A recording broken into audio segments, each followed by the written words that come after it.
इस सभागार के पास जहां प्रधानमंत्री नरेंद्र मोदी जहां पर प्रवासी भारतीयों को संबोधित करेंगे। Modi and US progress together, यही है नाम इस इवेंट का, इस कार्यक्रम का। नासाउ वेटरन्स कॉलेजियम है ये स्थान, ये सभागार जहां लगभग 13 से 14 हजार प्रवासी भारतीय यहां अमेरिका के 42 राज्यों से, 42 स्टेट से यहां पर पहुंचे हैं प्रधानमंत्री नरेंद्र मोदी का संबोधन सुनने के लिए। आज प्रधानमंत्री नरेंद्र मोदी, उनके प्रिय प्रधानमंत्री, क्या मंत्र देंगे उन्हें, किस तरीके से अपने शब्दों के माध्यम से भारत और अमेरिका के लोगों के बीच के संबंध को और मजबूत करते नजर आएंगे। हमारे ब्रांड एम्बेसडर्स हैं ये तमाम प्रवासी भारतीय। प्रधानमंत्री नरेंद्र मोदी लगातार इस बात को रेखांकित करते हैं और ऐसे में प्रधानमंत्री के आगमन के लिए भी इस तरीके के सांस्कृतिक कार्यक्रमों के माध्यम से उनका स्वागत किया जा रहा है। और प्रधानमंत्री नरेंद्र मोदी यहाँ पहुंच चुके हैं नासाउ वेटरन्स कॉलेजियम में। तो ये लाइव तस्वीरें आप न्यूयॉर्क से देख पा रहे हैं, सीधी तस्वीरें। प्रधानमंत्री नरेंद्र मोदी इस कार्यक्रम में पहुंच चुके हैं। अब से कुछ ही लम्हों के बाद प्रधानमंत्री, जो हज़ारों की तादाद में प्रवासी भारतीय जो वहां पे इंडियंस रहते हैं, उनको संबोधित करने वाले हैं। और इसका जो थीम है, जो नाम है,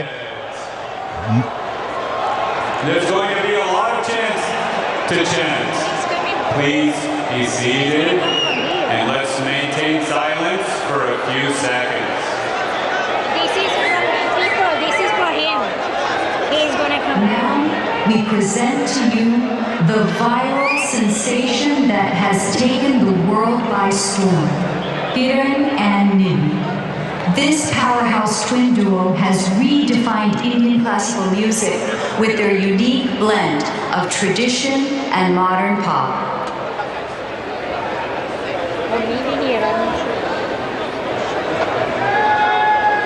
तो ये कार्यक्रम जो लगातार जारी है नासाउ वेटरन्स कॉलेजियम में, जहां प्रधानमंत्री नरेंद्र मोदी इस वेन्यू पर पहुंच चुके हैं। लेकिन इससे पहले प्रधानमंत्री का एक फोटो ऑप सेशन भी होना है, जिसके बाद प्रधानमंत्री सभागार में पहुंचेंगे, जहां बेसब्री से अपने सांस थामे लोग इंतजार कर रहे हैं प्रधानमंत्री जब उनके बीच उपस्थित होंगे।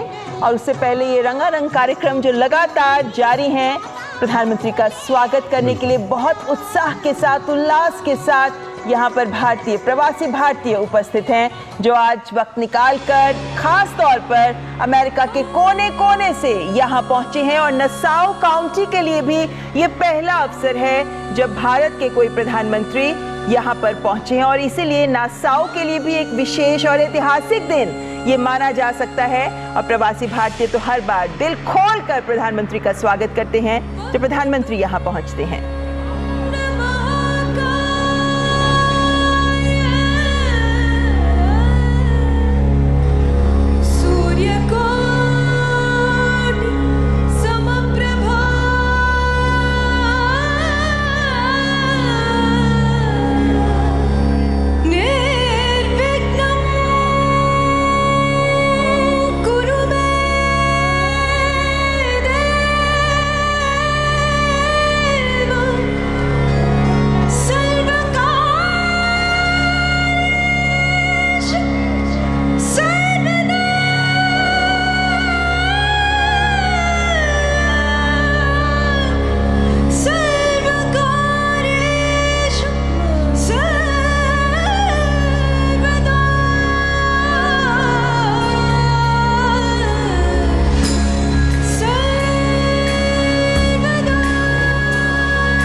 next song is one of our original songs. It's called 8 Billion People. And it's just about, there are 8 billion people in this world, but still I feel lonely. And I just want to say that loneliness is an emotion that we've all felt at any point of our life. And you are not alone. Here's 8 billion. Thank you so much. If you want to check us out, we're Karan and Ivy on social media, and we're so grateful to be here. Thank you so much. Namaste. Namaste.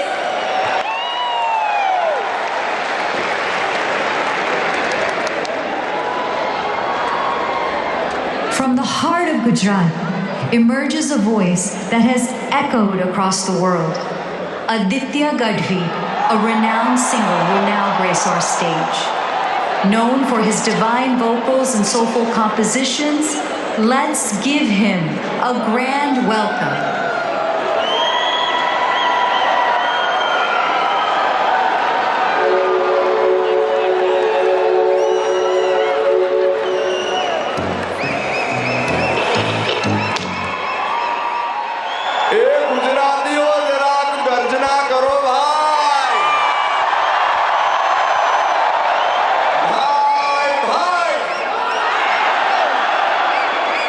ગુજરાતીઓ ભેગા થયા હોય ને ગરબાની રમઝટ ન થાય તો કેમ હાલે?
Thank you so much.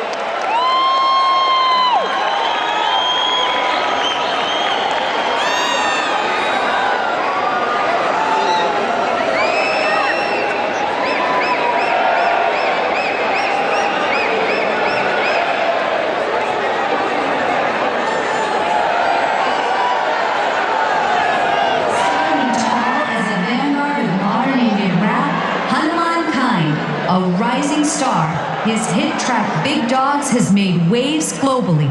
Let's welcome this force of nature with thunderous applause.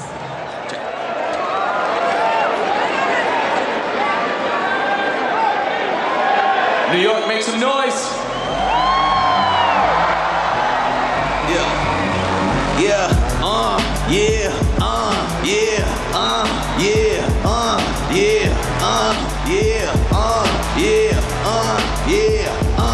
yeah. Wait a minute, get it how you live it. 10 toes in when we standing on business. I'm a big stepper, underground methods. Top notch flows, get the most, not the lesser. Black mirror, look into the mirror. Pushing culture, baby, got that vision getting clearer.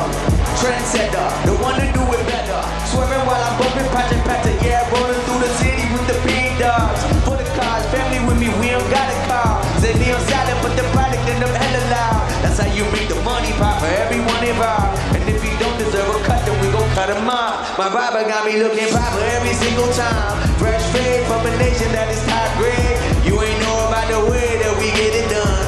And you know I got a joy for the ones who gone. For my people, so the legacy gon' carry on. Gotta fight for something bigger than the things I want. Push my body to the end of the limit, y'all. That's how we knowin' that the flow about to carry on. Say immortality's a fallacy, I prove I'm wrong. You see the family gon' carry me the way beyond. Anything you've ever known, anything you've done. They ask me how you get like this, how you be like this. Why you worry about it? Let me do my thing, get up out the way. What you think this is? No, we ain't worried about it, bro. Watch me skirt the way. They ask me how you get like this, how you be like this. Why you worry about it? Let me do my thing, get up out the way. What you think this is? No, we ain't worried about it, yo. Watch me skirt the whip, yeah, yeah, swerve. Make some noise for the city, let's go.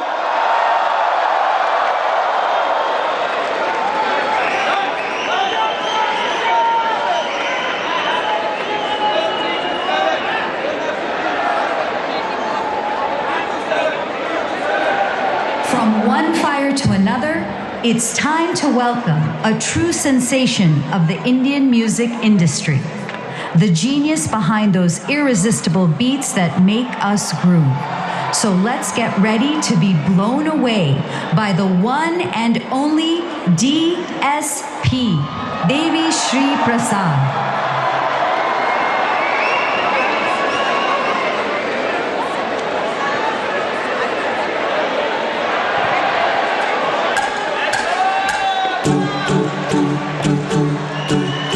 नमस्ते India कैसे हो सब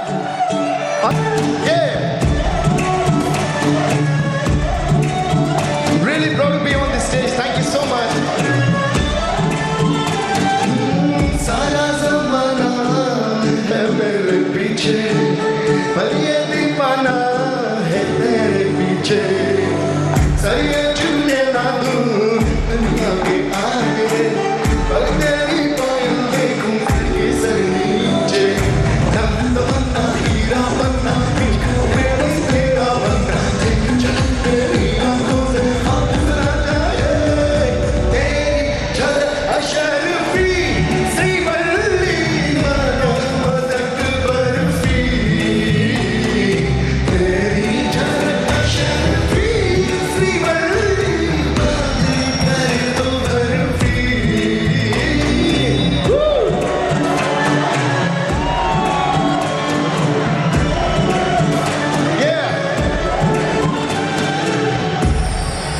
Namaste India! I'm really honored to be on this stage. A salute to our great nation, India. And here we go.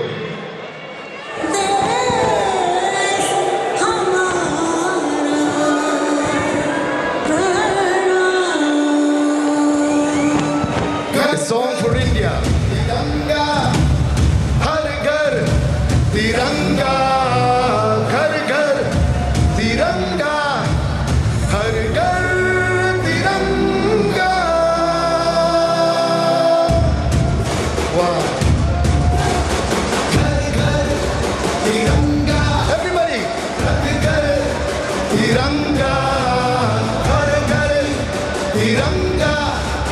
प्रत्येक गरीब तिरंगा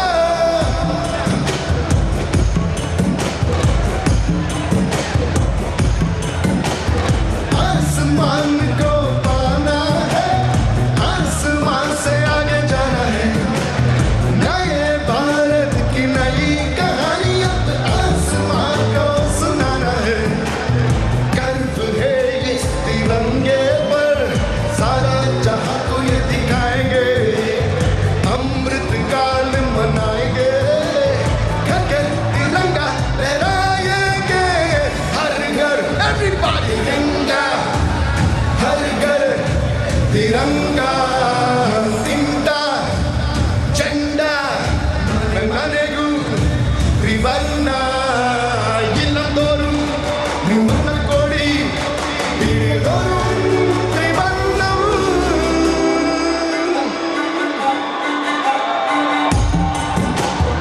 Come on India, put your hands together.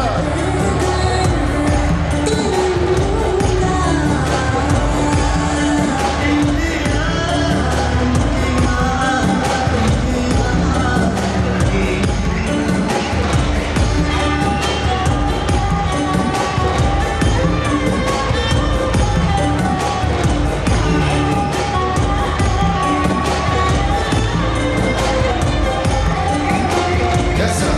Yes sir. Yes sir. Yes sir. Yes sir. Yes sir. Yes sir. Yes sir. Papa केसरिया रंग है क्या, ये रंग मेरी शक्ति का है, ये रंग मेरे ताकत का है, ये रंग देश का माथे पे सजा, श्वेत है क्या रंग सत्य का, ये रंग शांति का है, ये श्वेत रंग देंगे का है, ये रंग देश के दिल में है बसा, रंग हरा तो खुशहाली का है, ये धर्म शक्ति विकास का, इन्हीं सोलों से ये बना तिरंगा हमारा, तिरंगा प्यारा, तिरंगा शोभे, तिरंगा तिरंगा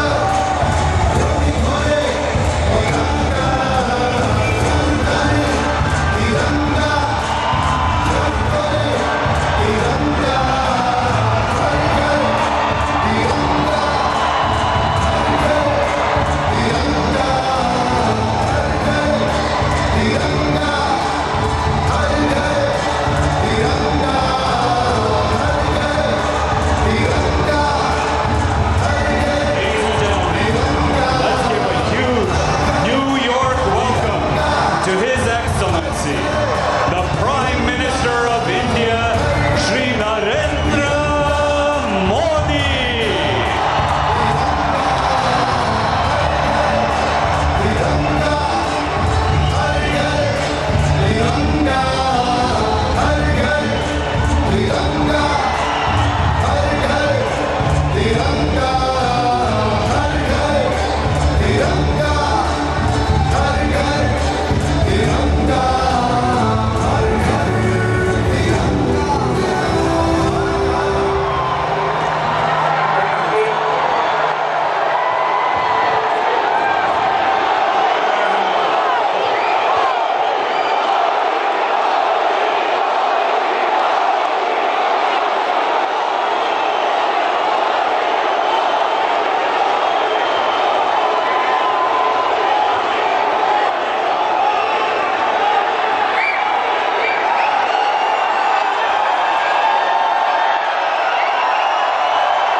Ladies and gentlemen, please rise for the national anthems.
माता की,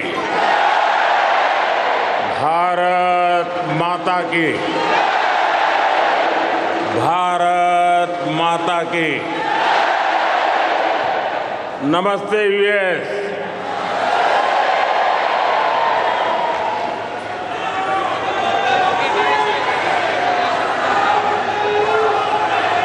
अब अपना नमस्ते भी मल्टीनेशनल हो गया है।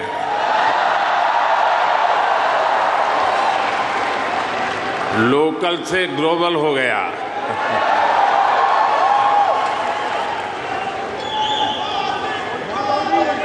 और ये सब आपने किया है।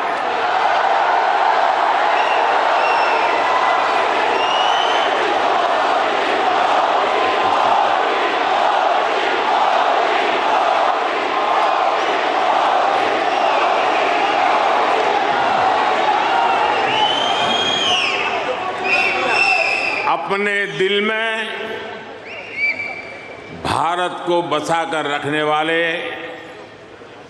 हर भारतीय ने ये किया है। साथियों, यहां आप इतनी दूर दूर से आए हैं। कुछ पुराने चेहरे हैं, कुछ नए चेहरे हैं। आपका यह प्यार, ये मेरा बहुत बड़ा सौभाग्य है।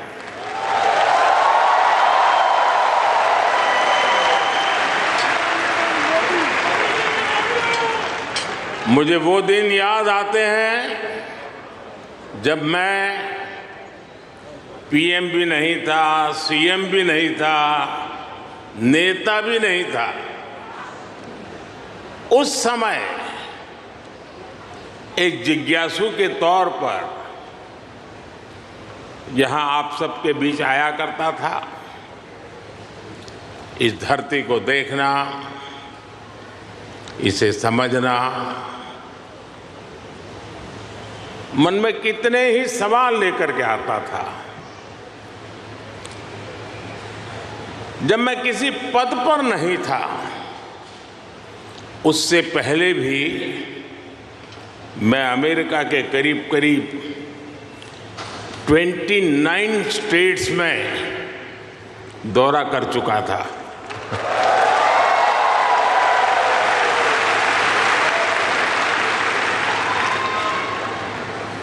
उसके बाद जब मैं सीएम बना तो टेक्नोलॉजी के माध्यम से आपके साथ जुड़ने का सिलसिला जारी रहा।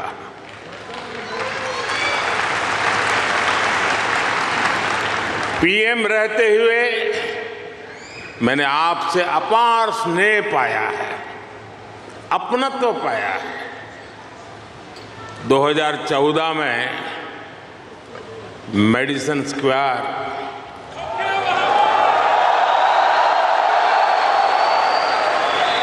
2015 में सॉन होसे,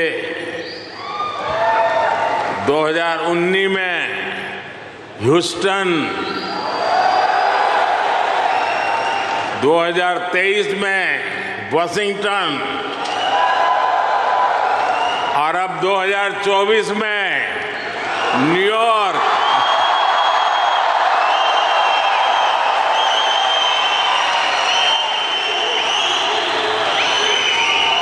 और आप लोग हर बार पिछला रिकॉर्ड तोड़ देते हैं।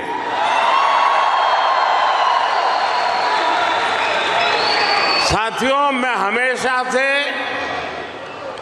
आपके सामर्थ्य को, भारतीय डायस्पोरा के सामर्थ्य को समझता रहा हूं। जब मेरे पास कोई सरकारी पद नहीं था,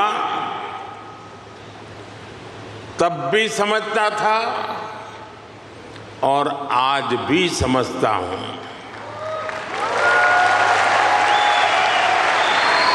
आप सब मेरे लिए हमेशा से भारत के सबसे मजबूत ब्रांड एम्बेसडर रहे हैं।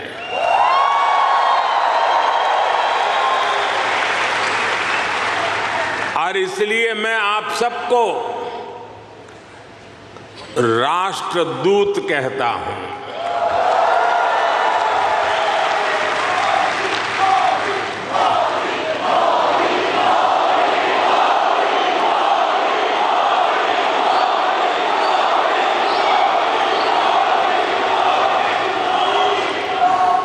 आपने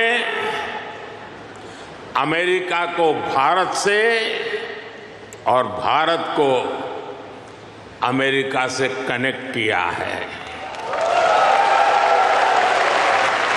आपका स्किल, आपका टैलेंट, आपका कमिटमेंट, इसका कोई मुकाबला नहीं है।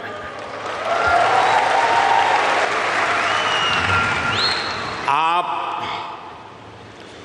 7 समंदर पार भले आए गए हैं, लेकिन कोई समंदर इतना गहरा नहीं जो दिल की गहराइयों में बसे हिंदुस्तान को आपसे दूर कर सके।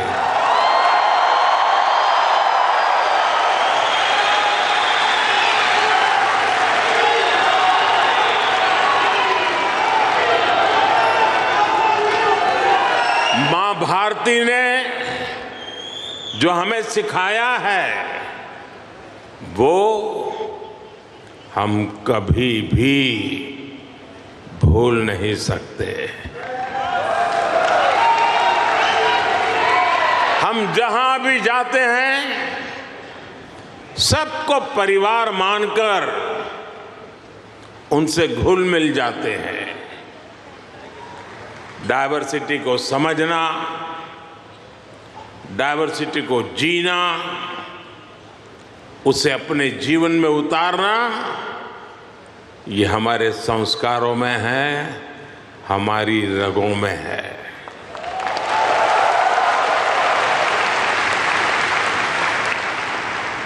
हम उस देश के वासी हैं जहां सैकड़ों भाषाएं हैं, सैकड़ों बोलियां हैं, दुनिया के सारे मत है, पंथ है, फिर भी हम एक बनकर, नेक बनकर आगे बढ़ रहे हैं।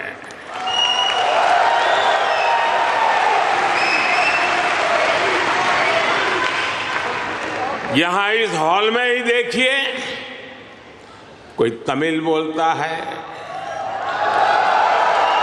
कोई तेलुगु,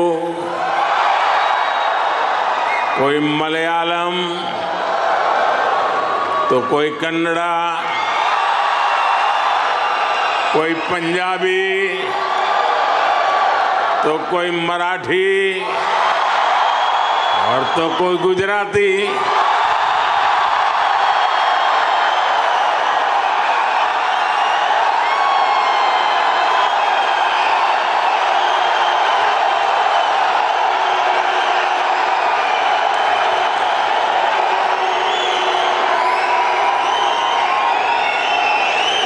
भाषा अनेक है, लेकिन भाव एक है, और वो भाव है भारत माता की। वो भाव है भारतीयता। दुनिया के साथ जुड़ने के लिए ये हमारी सबसे बड़ी स्ट्रेंथ है, सबसे बड़ी ताकत है। यही वैल्यूज हमें सहज रूप से ही विश्व बंधु बनाती है।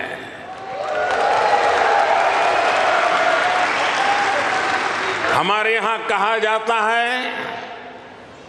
तेन तख्तेन भुंजी था, यानी जो त्याग करते हैं वे ही भोग पाते हैं। हम दूसरों का भला करके, त्याग करके सुख पाते हैं और हम किसी भी देश में रहे ये भावना नहीं बदलती है। हम जिस सोसाइटी में रहते हैं वहां ज्यादा से ज्यादा योगदान करते हैं। यहां अमेरिका में आपने डॉक्टर्स के रूप में, रिसर्चर्स के रूप में, टेक प्रोफेशनल्स के रूप में, साइंटिस्ट के रूप में या दूसरे प्रोफेशंस में जो परचम लहराया हुआ है वो इसी का प्रतीक है। अभी कुछ समय पहले ही तो यहां T20 क्रिकेट वर्ल्ड कप हुआ था।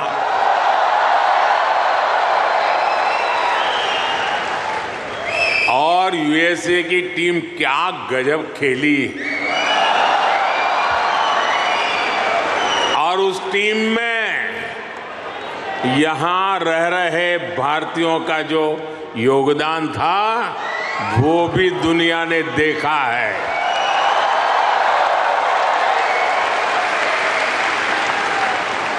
साथियों, दुनिया के लिए AI का मतलब है आर्टिफिशियल इंटेलिजेंस, लेकिन मैं मानता हूं कि AI का मतलब है अमेरिकन इंडियन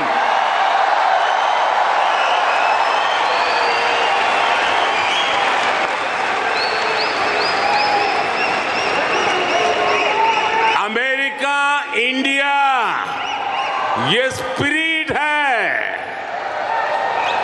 और वही तो नई दुनिया का AI पावर है।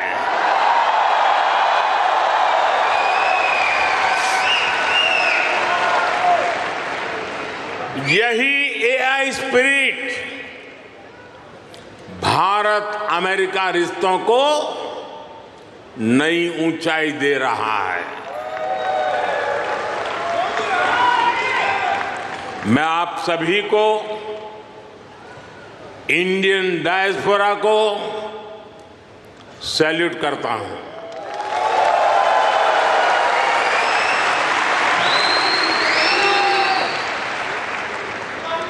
I salute you all.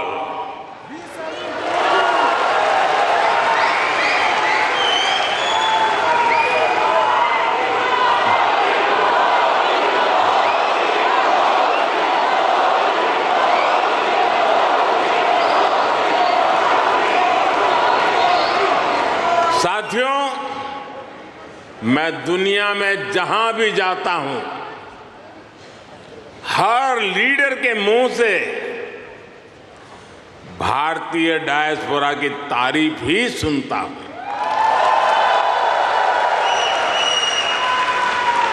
कल ही प्रेसिडेंट बाइडेन मुझे डेलावेयर में अपने घर ले गए थे।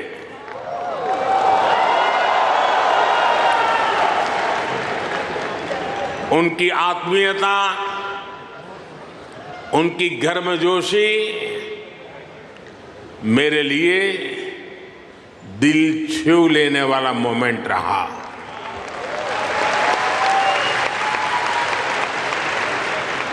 ये सम्मान 140 करोड़ भारतीयों का है।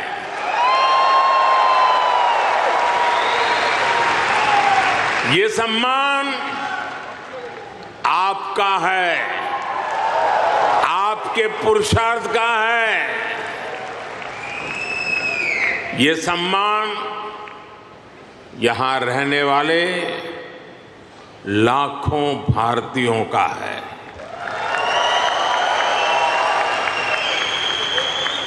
मैं प्रेसिडेंट बाइडेन का आभार करूंगा और साथ ही आपका भी आभार व्यक्त करूंगा। साथियों, 2024 का ये साल पूरी दुनिया के लिए बहुत अहम है। एक तरफ दुनिया के कई देशों के बीच संघर्ष है, तनाव है, तो दूसरी तरफ कई देशों में डेमोक्रेसी का जश्न चल रहा है।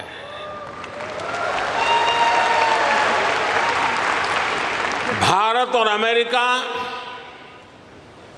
डेमोक्रेसी के जश्न में भी एक साथ है। जहां अमेरिका में चुनाव होने वाले हैं और भारत में चुनाव हो चुके हैं,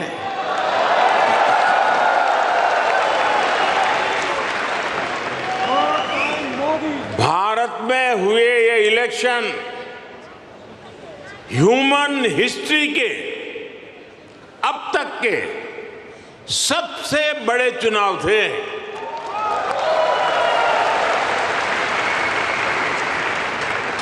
आप कल्पना कर सकते हैं, अमेरिका की कुल आबादी से भी करीब 2 गुने वोटर्स, इतना ही नहीं, पूरे यूरोप की कुल आबादी से ज्यादा वोटर्स, इतने सारे लोगों ने भारत में अपना वोट डाले।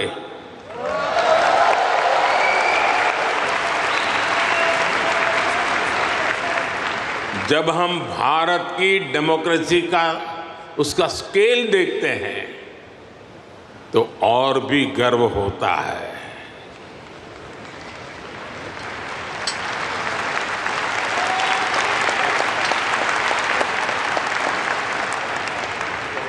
तीन महीने का पोलिंग प्रोसेस, 15 मिलियन यानी 1.5 करोड़ लोगों का पोलिंग स्टाफ, 1 मिलियन यानी 10 लाख से ज्यादा पोलिंग स्टेशन, 2,500 से ज्यादा पॉलिटिकल पार्टीज,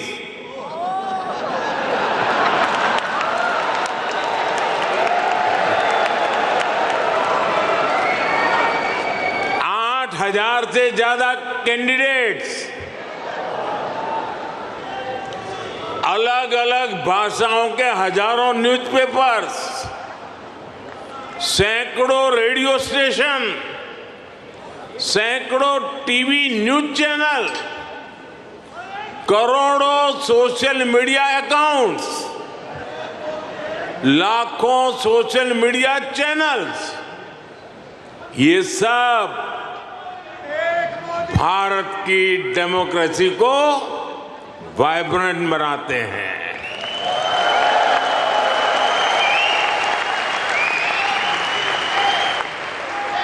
ये फ्रीडम ऑफ एक्सप्रेशन के विस्तार का दौर है। इस लेवल की स्क्रूटनी से होकर हमारे देश की चुनावी प्रक्रिया गुजरती है। और साथियों, इस लंबी चुनावी प्रक्रिया से गुजरकर इस बार भारत में कुछ अभूतपूर्व हुआ है। क्या हुआ है? क्या हुआ है? क्या हुआ है? क्या हुआ है? अब की बार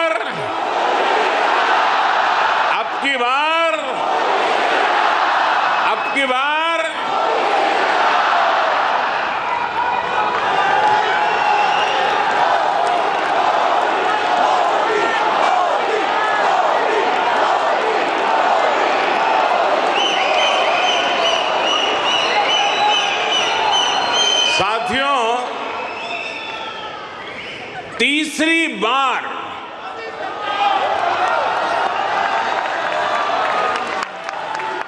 हमारी सरकार की वापसी हुई है।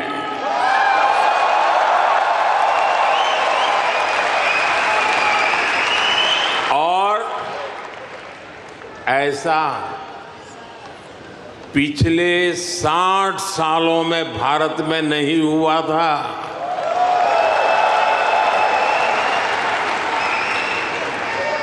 भारत की जनता ने ये जो नया मैंडेट दिया है उसके मायने बहुत है और बहुत बड़े भी हैं। ये तीसरे टर्म में हमें बहुत बड़े लक्ष्य साधने हैं।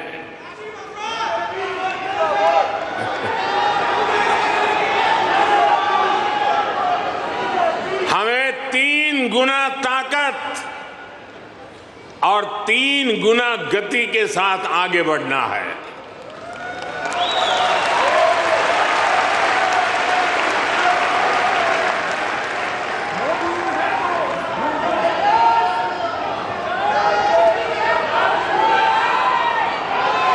आपको एक शब्द याद रहेगा, पुष्प।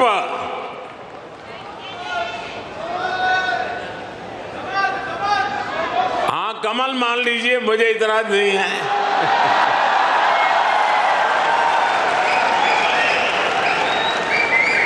पुष्प, और मैं पुष्प को डिफाइन करता हूं, P for progressive Bharat, U for unstoppable Bharat, S for spiritual Bharat, H for humanity first को समर्पित Bharat, P for prosperous Bharat, यानी पुष्प। पुष्प की 5 पंखुड़ियों को मिलाकर ही विकसित भारत बनाएंगे। साथियों,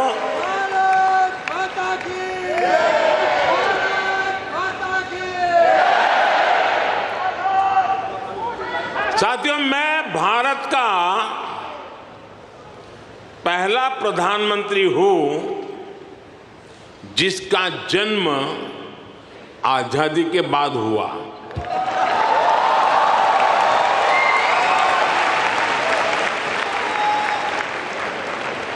आजादी के आंदोलन में करोड़ों भारतीयों ने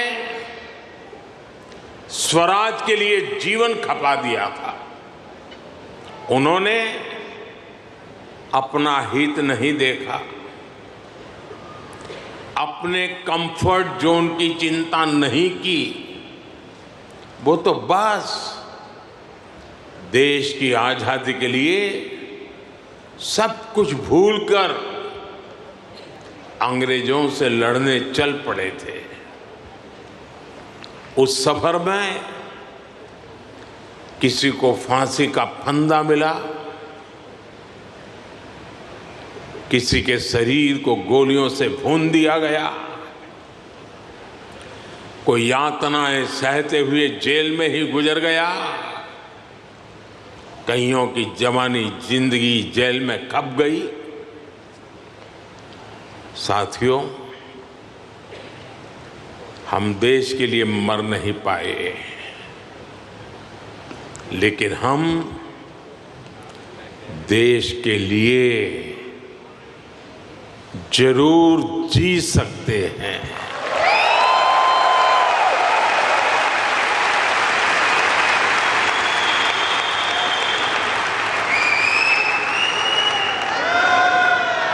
मरना हमारे नसीब नहीं था, जीना हमारे नसीब है।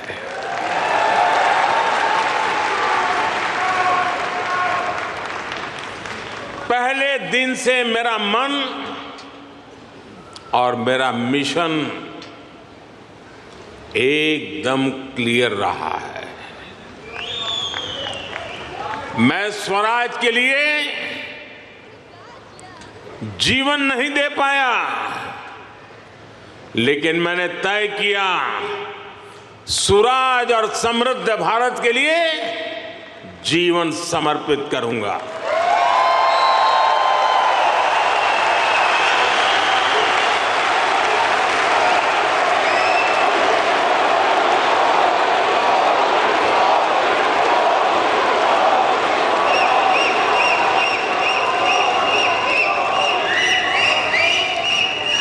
मेरे जीवन का एक बहुत बड़ा हिस्सा ऐसा रहा जिसमें मैं सालों साल तक पूरे देश में घूमता रहा, भटकता रहा। जहां खाना मिला वहां खा लिया, जहां सोने को मिला वहां सो लिया। समंदर के किनारे से लेकर पहाड़ों तक, रेगिस्तान से लेकर बर्फीली चोटियों तक मैं हर क्षेत्र के लोगों से मिला, उनको जाना, समझा। मैंने अपने देश के जीवन, अपने देश की संस्कृति, अपने देश की चुनौतियों का फर्स्ट हैंड एक्सपीरियंस लिया।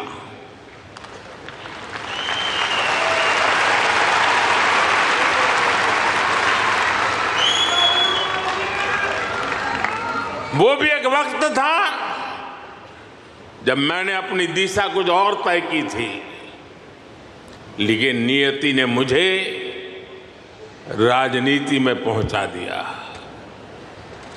कभी नहीं सोचा था कि एक दिन चीफ मिनिस्टर बनूंगा, और बना तो गुजरात का लॉन्गेस्ट सर्विंग चीफ मिनिस्टर बन गया। 13 साल तक गुजरात का चीफ मिनिस्टर रहा। इसके बाद लोगों ने प्रमोशन देकर मुझे प्राइम मिनिस्टर बना दिया।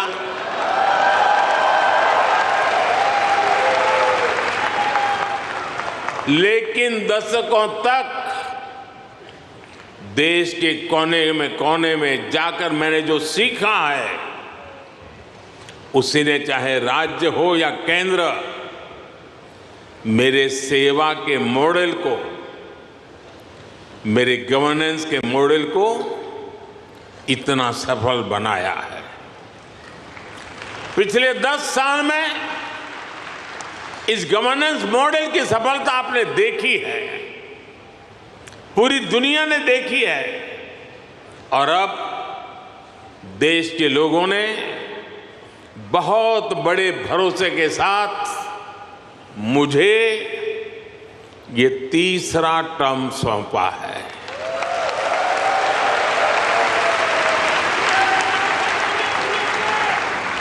ये थर्ड टर्म में मैं 3 गुना ज्यादा दायित्व बोध के साथ आगे बढ़ रहा हूं। साथियों, आज भारत दुनिया के सबसे युवा देशों में से एक है। भारत एनर्जी से भरा हुआ है, सपनों से भरा हुआ है। रोज नए कीर्तिमान, हर रोज नई खबर। आज ही एक और बहुत अच्छी खबर मिली है। चेस ओलंपियाड में मेंस और वुमेन्स दोनों में भारत को गोल्ड मिला है।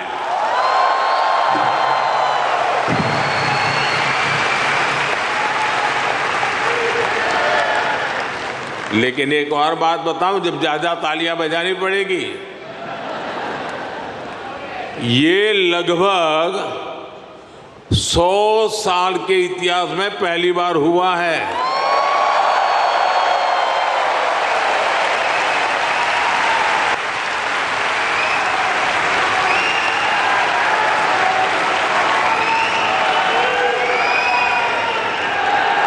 पूरे देश को हर हर हिंदुस्तानी को हमारे चेस प्लेयर्स पर बहुत गर्व है। एक और एआई है जो भारत को ड्राइव कर रही है, और वो कौन सा और है? वो है A for aspirational, I for India, aspirational India. ये नया फोर्स है, नई ऊर्जा है। आज करोड़ों भारतीयों की एस्पिरेशन भारत की ग्रोथ को ड्राइव कर रही है। हर एस्पिरेशन नए अचीवमेंट को जन्म देती है, और हर अचीवमेंट नए एस्पिरेशन के लिए खाद पानी बन रही है। एक दशक में भारत 10वें नंबर से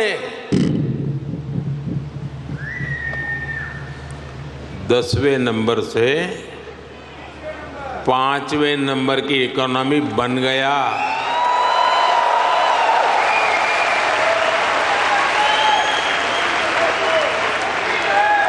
अब हर भारतीय चाहता है कि भारत जल्दी से 3rd लार्जेस्ट इकोनॉमी बने।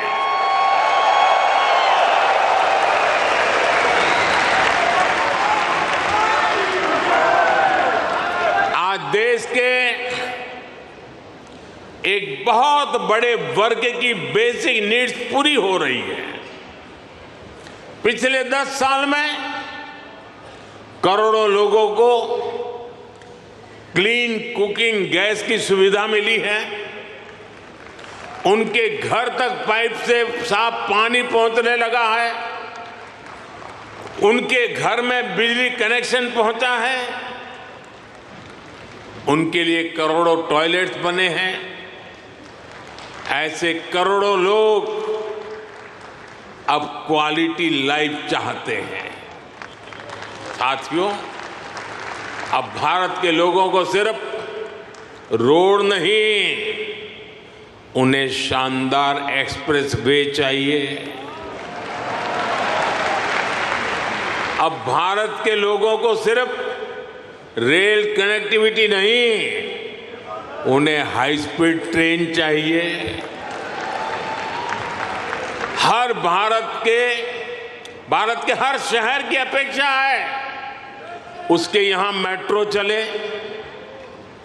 भारत के हर शहर की अपेक्षा है उसका अपना एयरपोर्ट हो।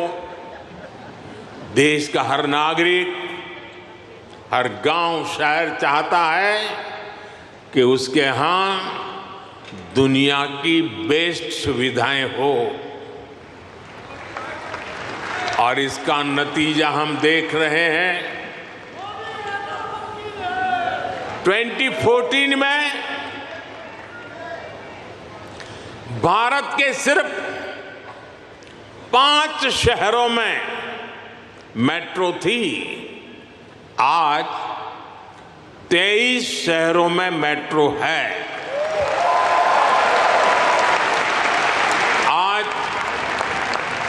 दुनिया का दूसरा सबसे बड़ा मेट्रो नेटवर्क भारत में है, और इसका हर दिन विस्तार हो रहा है। साथियों, 2014 में भारत के सिर्फ 70 शहरों में 70 शहरों में एयरपोर्ट्स थे। आज 140 से ज्यादा शहरों में एयरपोर्ट्स है। –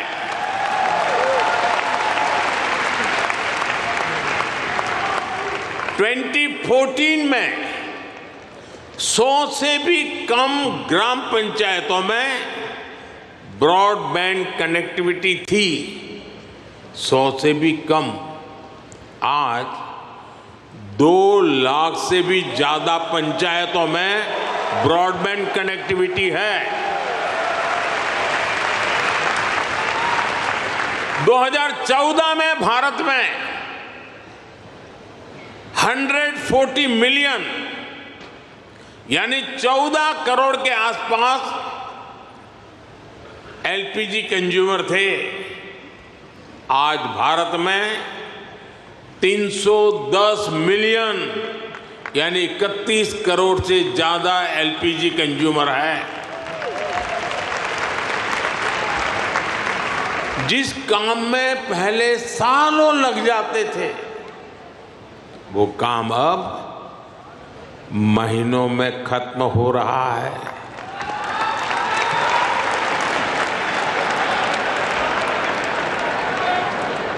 आज भारत के लोगों में एक आत्मविश्वास है,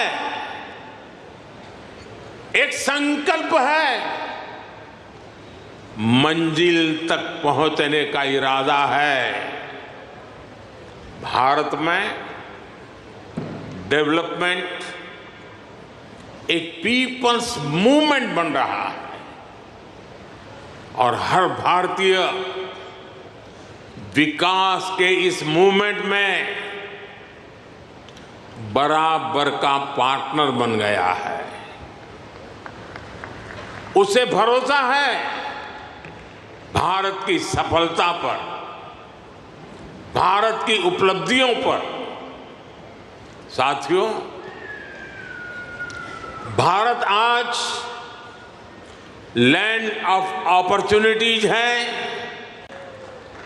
अवसरों की धरती है।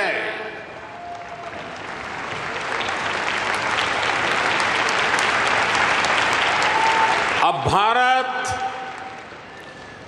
अवसरों का इंतजार नहीं करता, अब भारत अवसरों का निर्माण करता है।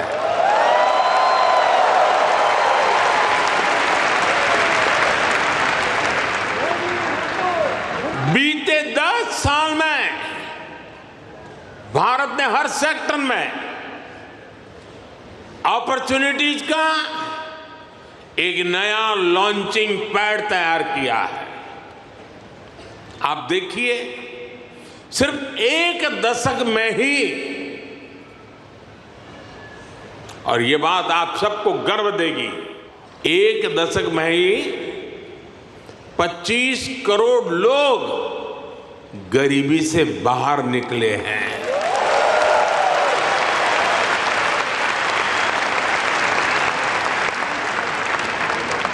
ये कैसे हुआ?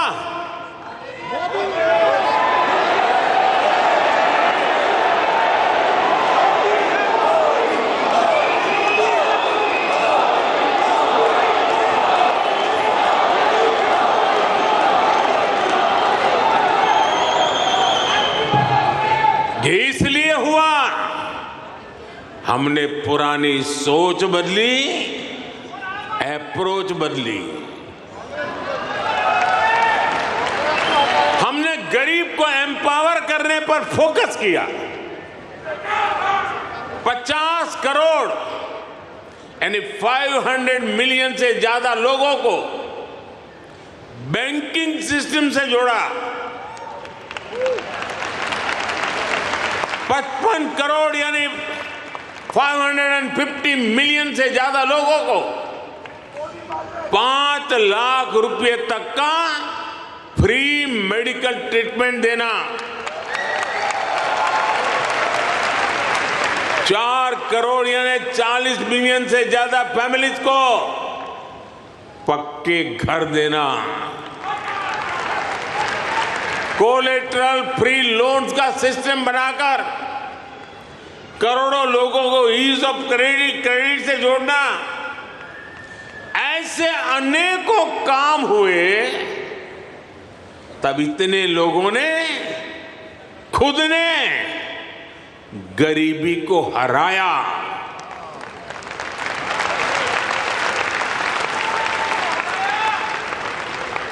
और वो गरीबी से निकल करके आज यही नियो मिडिल क्लास भारत के डेवलपमेंट को तेज गति दे रहा है। साथियों, हमने विमेन वेलफेयर के साथ ही विमेन लेड डेवलपमेंट पर फोकस किया है। सरकार ने जो करोड़ों घर बनवाए, उनकी रजिस्ट्री महिलाओं के नाम हुई है। जो करोड़ों बैंक खाते खुले, उसमें आधे से ज्यादा खाते महिलाओं के खाते खुले। 10 साल में भारत की 10 करोड़ महिलाएं माइक्रो एंटरप्रेन्योरशिप स्कीम से जुड़ी हैं। मैं आपको एक और एग्जाम्पल देता हूं। हम भारत में एग्रीकल्चर को टेक्नोलॉजी के साथ जोड़ने में अनेक प्रयास कर रहे हैं। उसमें आज खेती में, किसानी में भरपूर मात्रा में ड्रोन का उपयोग आज भारत में नजर आता है। शायद ड्रोन आपके लिए नई बात नहीं है, लेकिन नई बात यह है इसकी जिम्मेदारी कौन संभालता है पता है? ये रूरल विमेन के पास है।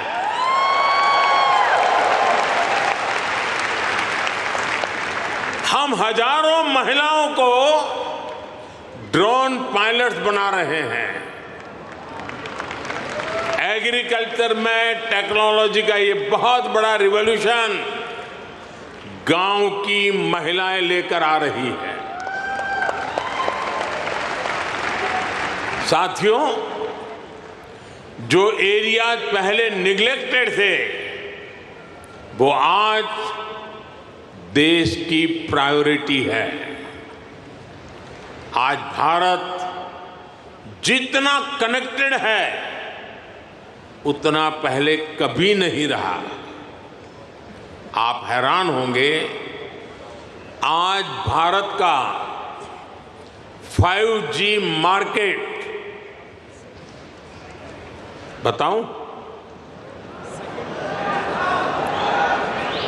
बुरा नहीं लगेगा ना?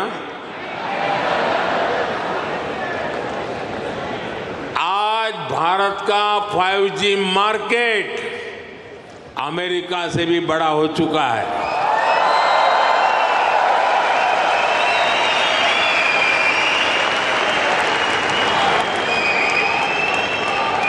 और ये 2 साल के भीतर भीतर हुआ है। अब तो Bharat made in India 6G पर काम कर रहा है। ये कैसे हुआ?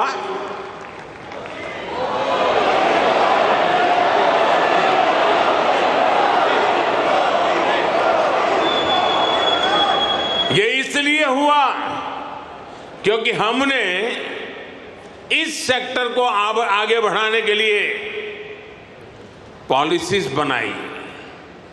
हमने मेड इन इंडिया टेक्नोलॉजी पर काम किया। हमने सस्ते डेटा पर मोबाइल फोन मैन्युफैक्चरिंग पर फोकस किया। आज दुनिया का करीब करीब हर बड़ा mobile brand made in India है। आज भारत दुनिया का दूसरा सबसे बड़ा मोबाइल मैन्युफैक्चरर है।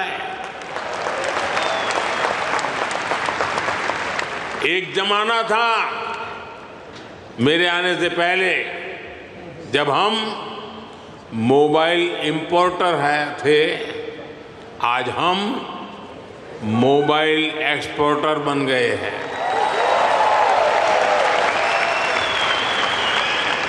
साथियों, अब भारत पीछे नहीं चलता।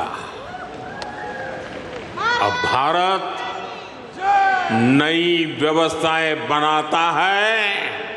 अब भारत नेतृत्व करता है।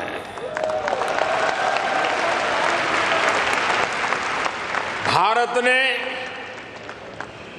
डिजिटल पब्लिक इंफ्रास्ट्रक्चर डीपीआई का नया कंसेप्ट दुनिया को दिया है। डीपीआई ने इक्वेलिटी को प्रमोट किया है। ये करप्शन को कम करने का भी बहुत बड़ा माध्यम बन गया है। भारत का यूपीआई आज पूरी दुनिया को आकर्षित कर रहा है।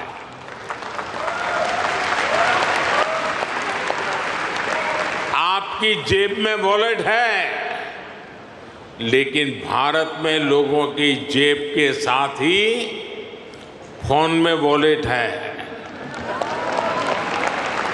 ई वॉलेट है। अनेक भारतीय अब अपने डॉक्यूमेंट्स फिजिकल फोल्डर्स में नहीं रखते, उनके पास डिजी लॉकर है। वो एयरपोर्ट पे जाते हैं तो डिजी यात्रा से सीमलेस ट्रैवल करते हैं। ये digital public infrastructure jobs, innovation और इससे जुड़ी हर टेक्नोलॉजी का लॉन्चिंग पैड बन गया है। साथियों, भारत अब रुकने वाला नहीं है। भारत अब थमने वाला नहीं है। भारत चाहता है दुनिया में ज्यादा से ज्यादा device made in India chip पर चलें।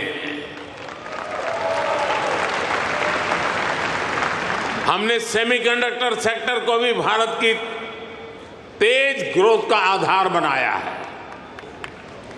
पिछले साल जून में भारत ने सेमीकंडक्टर सेक्टर के लिए इंसेंटिव घोषित किए थे। इसके कुछ ही महीनों बाद माइक्रोन की पहली सेमीकंडक्टर यूनिट का शिलान्यास भी हो गया।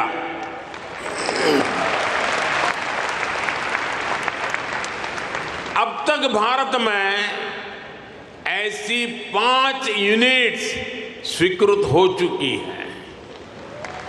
वो दिन दूर नहीं जब आप मेड इन इंडिया चिप यहां अमेरिका में भी देखेंगे। ये छोटी सी चिप विकसित भारत की उड़ान को नई ऊंचाई पर ले जाएगी। और ये मोदी की गारंटी है।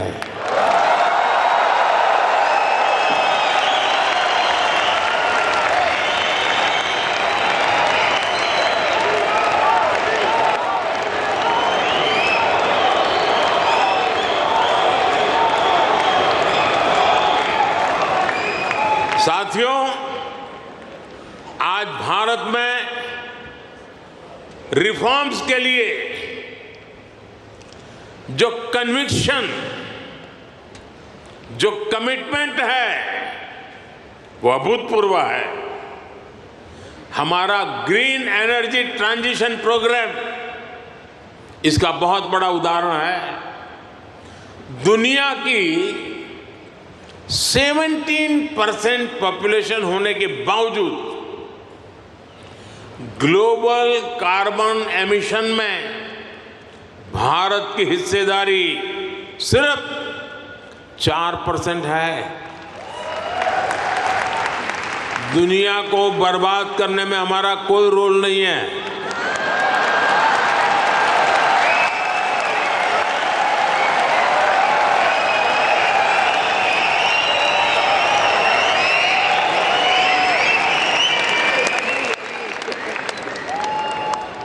पूरी दुनिया की तुलना में एक तरह से यानी कह सकते हैं ना के बराबर है। हम भी सिर्फ कार्बन फ्यूल जलाकर अपनी ग्रोथ को सपोर्ट कर सकते थे, लेकिन हमने ग्रीन ट्रांजिशन का रास्ता चुना। प्रकृति प्रेम के हमारे संस्कारों ने हमें गाइड किया, इसलिए हम solar, wind, hydro, green hydrogen और न्यूक्लियर एनर्जी पर इन्वेस्टमेंट कर रहे हैं। आप देखिए, भारत G20 का ऐसा देश है जिसने पेरिस क्लाइमेट गोल्स को सबसे पहले पूरा कर दिया।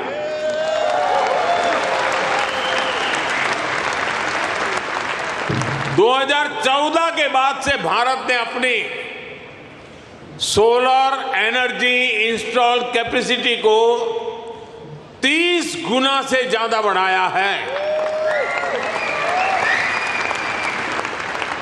हम देश के हर घर को सोलर पावर होम बनाने में जुटे हैं। इसके लिए रूफटॉप सोलर का बहुत बड़ा मिशन हमने शुरू किया है। आज हमारे रेलवे स्टेशन और एयरपोर्ट सोलराइज हो रहे हैं। भारत घरों से लेकर सड़कों तक एनर्जी एफिशिएंट लाइटिंग के रास्ते पर चल पड़ा है। इन सारे प्रयासों से भारत में बहुत बड़ी संख्या में ग्रीन जॉब्स पैदा हो रहे हैं। साथियों, 21वीं सदी का भारत एजुकेशन, स्किल, रिसर्च और इनोवेशन के दम पर आगे बढ़ रहा है।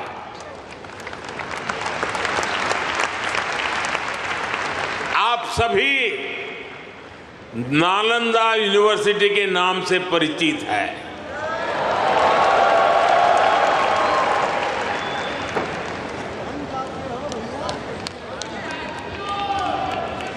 कुछ समय पहले ही भारत की प्राचीन नालंदा यूनिवर्सिटी नए अवतार में सामने आई है।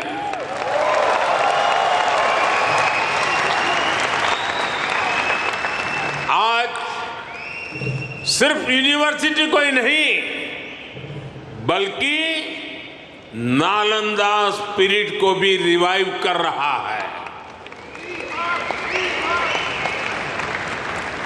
पूरी दुनिया के स्टूडेंट्स भारत आकर पढ़े। हम इस तरह का आधुनिक इकोनॉमिक सिस्टम बना रहे हैं।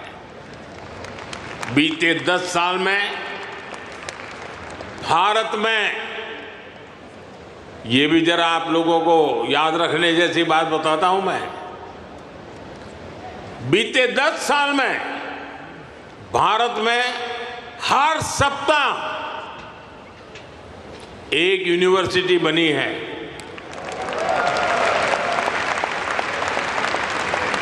हर दिन 2 नए कॉलेज बने हैं।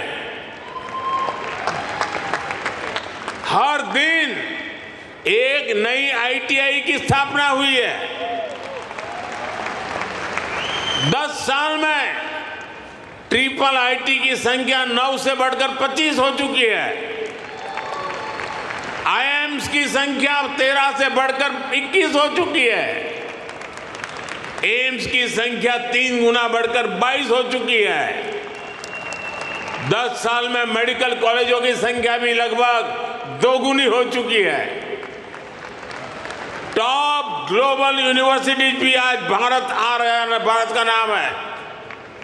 अभी तक दुनिया ने भारत के डिजाइनर्स का दम देखा, अब दुनिया डिजाइन इन इंडिया का जलवा देखेगी। साथियों, आज हमारी साझेदारी पूरी दुनिया के साथ बढ़ रही है। पहले भारत सबसे समान दूरी की नीति पर चलता था, इक्वल डिस्टेंस। अब भारत सबसे समान नजदीकी की नीति पर चल रहा है।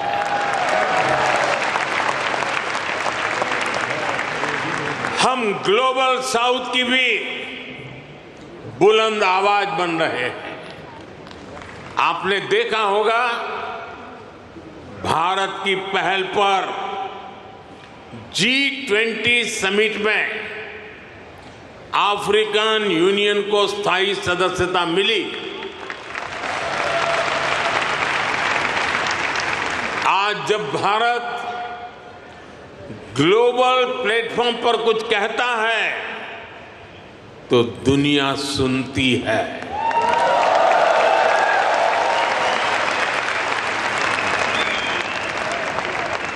कुछ समय पहले जब मैंने कहा कि this is not the era of war, तो उसकी गंभीरता सबने समझी। साथियों, आज दुनिया में कहीं भी संकट आए, भारत फर्स्ट रिस्पॉन्डर के रूप में सामने आता है। कोरोना के समय में हमने 150 से ज्यादा देशों को वैक्सीन और दवाइयां भेजी। कहीं भूकंप आए, कहीं साइक्लोन आए, कहीं गृह युद्ध हो, हम मदद के लिए सबसे पहले पहुंचते हैं। यही हमारे पुरखों की सीख है, यही हमारे संस्कार है। साथियों, आज का भारत दुनिया में एक नए कैटालिटिक एजेंट की तरह उभर रहा है और इसका प्रभाव हर सेक्टर में दिखेगा। ग्लोबल ग्रोथ के प्रोसेस को तेज करने के लिए भारत का रोल अहम होगा। ग्लोबल पीस के प्रोसेस को तेज करने के लिए भारत का रोल अहम होगा। ग्लोबल क्लाइमेट एक्शन को स्पीड अप करने में भारत का रोल अहम होगा।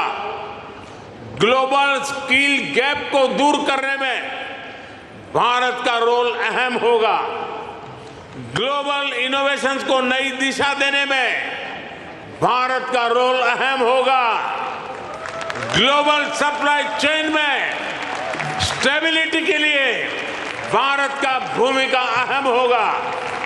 साथियों, भारत के लिए शक्ति और सामर्थ्य का अर्थ है, भारत के लिए शक्ति और सामर्थ्य का अर्थ है ज्ञानाय, दानाय, च रक्षणाय।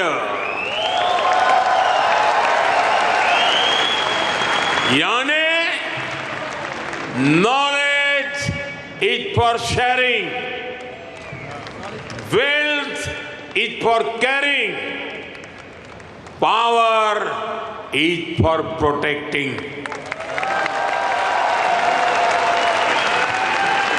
इसलिए भारत की प्राथमिकता दुनिया में अपना दबाव बढ़ाने की नहीं, अपना प्रभाव बढ़ाने की है।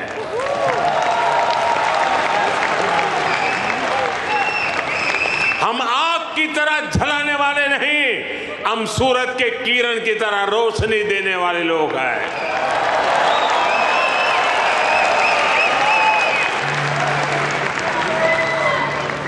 हम विश्व पर अपना दबदबा नहीं चाहते, हम विश्व की समृद्धि में अपना सहयोग बढ़ाना चाहते हैं। योग को बढ़ावा देना हो, सुपर फूड मिलेट्स को बढ़ावा देना हो, मिशन लाइफ यानी लाइफ स्टाइल फॉर एनवायरमेंट का विजन हो,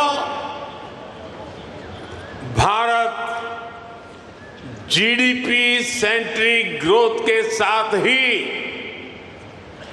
ह्यूमन सेंट्रिक ग्रोथ को भी प्राथमिकता दे रहा है। मेरा आपसे भी आग्रह है, यहां मिशन लाइफ को ज्यादा से ज्यादा प्रमोट करिए। हम अपनी लाइफस्टाइल में थोड़े से बदलाव करके भी पर्यावरण की बहुत मदद कर सकते हैं। शायद आपने सुना होगा और हो सकता है आप में से कुछ लोगों ने इनिशिएटिव लिया भी हो, आजकल भारत में एक पेड़ मां के नाम, अपनी मां को याद करते हुए एक पेड़ लगाना। मां जिंदा है तो साथ ले जाना, मां नहीं है तो तस्वीर ले जाना।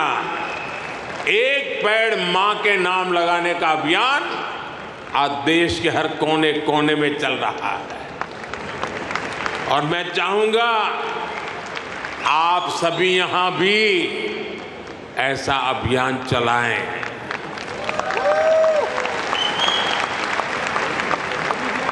ये हमारी जन्मदाता मां और धरती मां दोनों का यश बढ़ाएगा। साथियों, आज का भारत बड़े सपने देखता है,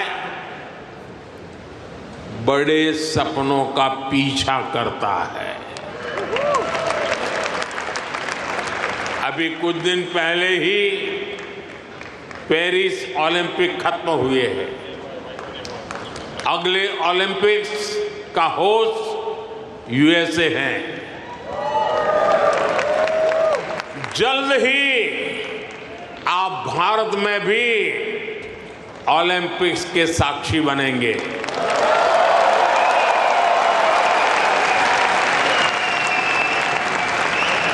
हम 2036 के ओलंपिक्स की मेजबानी के लिए हर संभव प्रयास कर रहे हैं।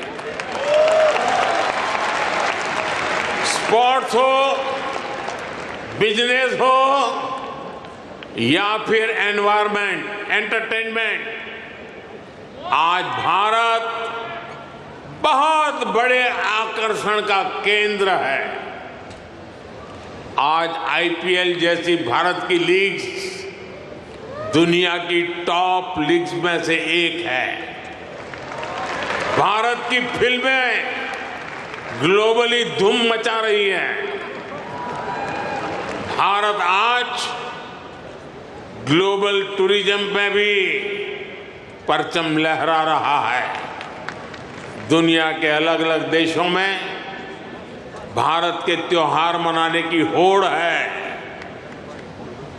मैं देख रहा हूं इन दिनों हर शहर में लोग नवरात्रि का गरबा सीख रहे हैं।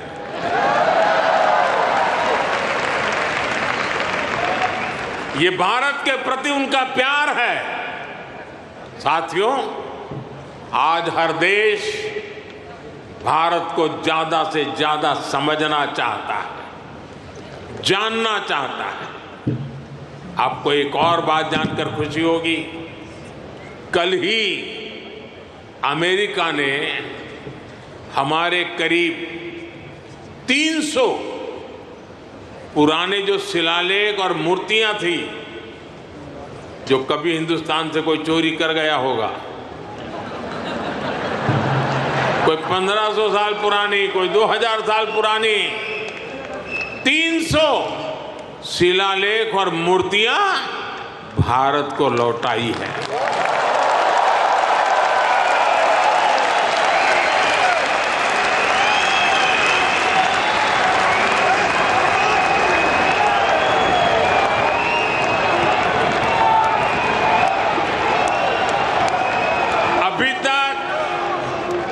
अमेरिका ऐसी लगभग 500 धरोहरें भारत को लौटा चुका है। ये कोई छोटी सी चीज लौटाने का विषय नहीं है, ये हमारी हजारों वर्षों की विरासत का सम्मान है, ये भारत का सम्मान है और ये आपका भी सम्मान है। मैं अमेरिका की सरकार का इसके लिए बहुत आभारी हूं। साथियों, भारत और अमेरिका की पार्टनरशिप लगातार मजबूत हो रही है। हमारी पार्टनरशिप ग्लोबल गुड के लिए है। हम हर क्षेत्र में सहयोग बढ़ा रहे हैं और इसमें आपकी सहूलियत का भी ध्यान है। मैंने पिछले साल ये घोषणा की थी कि सिएटल में हमारी सरकार का नया कॉन्सुलेट खोलेगी। अब ये कॉन्सुलेट शुरू हो चुका है। मैंने 2 और कॉन्सुलेट खोलने के लिए आपके सुझाव मांगे थे। मुझे आपको ये बताते हुए खुशी है कि आपके सुझावों के बाद भारत ने बोस्टन और लॉस एंजलिस में 2 नए कॉन्सुलेट खोलने का निर्णय लिया है।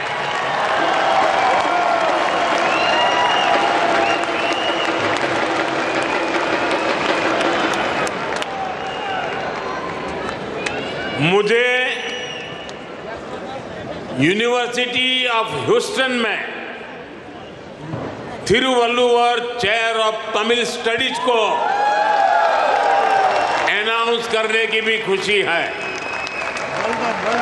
इससे महान तमिल संत थिरुवल्लुवर का दर्शन दुनिया तक पहुंचाने में और मदद मिलेगी।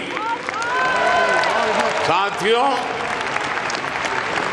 आपका ये आयोजन वाकई शानदार रहा है। यहां जो कल्चरल प्रोग्राम हुआ वो अद्भुत था। मुझे ये भी बताया गया है कि इस इवेंट के लिए हजारों लोग और भी आना चाहते थे, लेकिन वेन्यू छोटा पड़ गया। जिन साथियों से मैं यहां मिल नहीं पाया उनसे मैं क्षमा चाहता हूं। उन सभी से अगली बार मुलाकात होगी, किसी और दिन, किसी और वेन्यू पर। लेकिन मैं जानता हूं उत्साह ऐसा ही होगा, जोश ऐसा ही होगा। आप ऐसे ही स्वस्थ रहे, समृद्ध रहे। भारत अमेरिका दोस्ती को ऐसे ही मजबूत करते रहे। इसी कामना के साथ आप सभी का बहुत बहुत धन्यवाद। मेरे साथ बोलिए भारत माता की, भारत माता की।